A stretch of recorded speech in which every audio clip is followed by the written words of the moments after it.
there's a couple of different ways to explain Forum's investment philosophy. There's a simple way where you just say it's based on academic theory, financial science, decades of research into how markets work.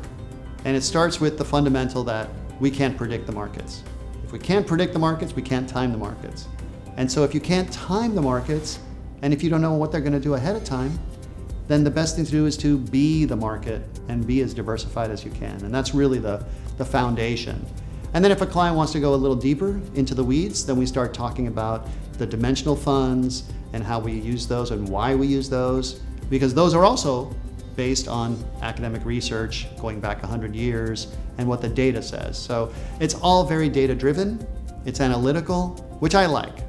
To me, I don't like when something doesn't make sense logically. Like if I had to explain to a client that, oh, we think this sector of the market is going to do better over the next 6 months. Well, nobody knows that. That's ridiculous. And I can't, in good faith or conscience, explain that to a client and tell them that. So if it makes sense to me, then I can explain it to a client.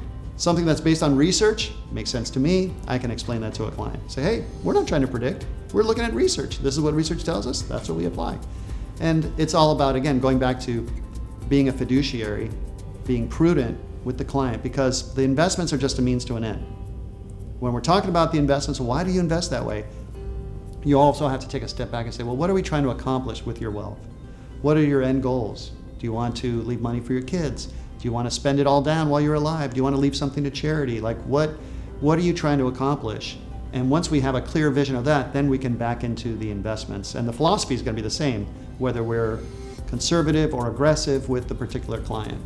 So it's looking at that big picture, I think, is a key part of it, even before you start to explain what the investment philosophy is and why we do what we do, which, again, academic research and financial science.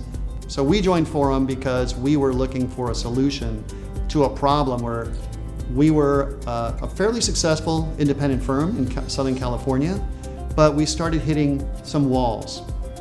There were growth walls and capacity, and we were doing compliance, and we were doing the trading, and it's like, and all that stuff is not really the best use of our time, and it also takes away from being able to service existing clients and bring on new clients.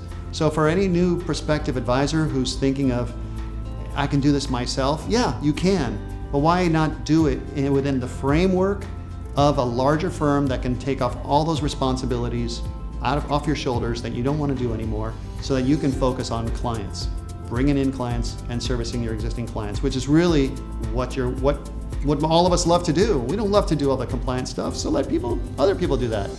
And so I think that's the sell, is really Forum is a family and it's a community.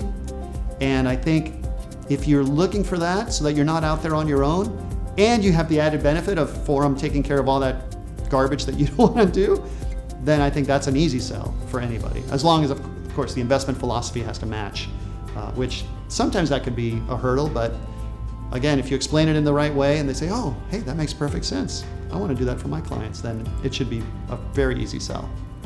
Financial advisors as a whole get painted with this broad brush of kind of, what would you call it, ickiness.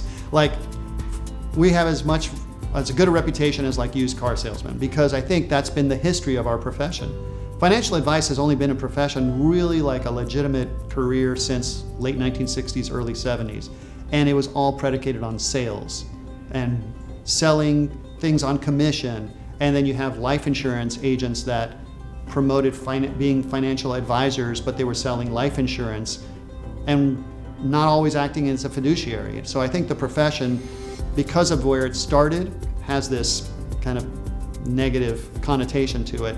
And I think prospective clients are sometimes very wary that you're going to try and sell them something, that you're going to, high pressure sales. And we don't operate that way. That's just not how it is. So if someone wants to find a fiduciary that has their best interests at heart, that is going to do the right thing for them, put their interests above the advisor's own interest, which is how it should be, then you're working with a good financial advisor. And then it comes down to personality. Is this someone that's a good fit? The investment philosophy is always something that you want to make sure a prospective client understands, and that could be a good fit. But the misconception really boils down to, financial advisors, they're just going to try and, sell me something. They're going to sell me annuities that are not that I'm going to regret 5 years from now, and that's not us. That's not how we do it. That's never how I've never done it that way, and I don't want to. And I would not be here if that's how Forum operated, and I'm glad they don't. If I had to sum up Forum in one word, it's family. Family in the sense that internally, the advisors and the management team and the staff, we all feel very close. We get to know each other at a deep level, and we all like working with each other. And family with our clients as well, because we do so much planning for them. We get to know our clients at a really deep level. We're with them a long time. We have a lot of retention with our clients. They stay with us for a long time. We get to feel almost like part of the family. We get invited to things, to major milestone events, which, who invites their financial advisor to like their child's wedding? Clients do that for us because the relationship becomes very familial in that way. And that also allows us to give the best advice because we get to know them at such a deep level. Then we can tailor our advice to their fears and their wants and desires. But it all really comes down to that family feeling.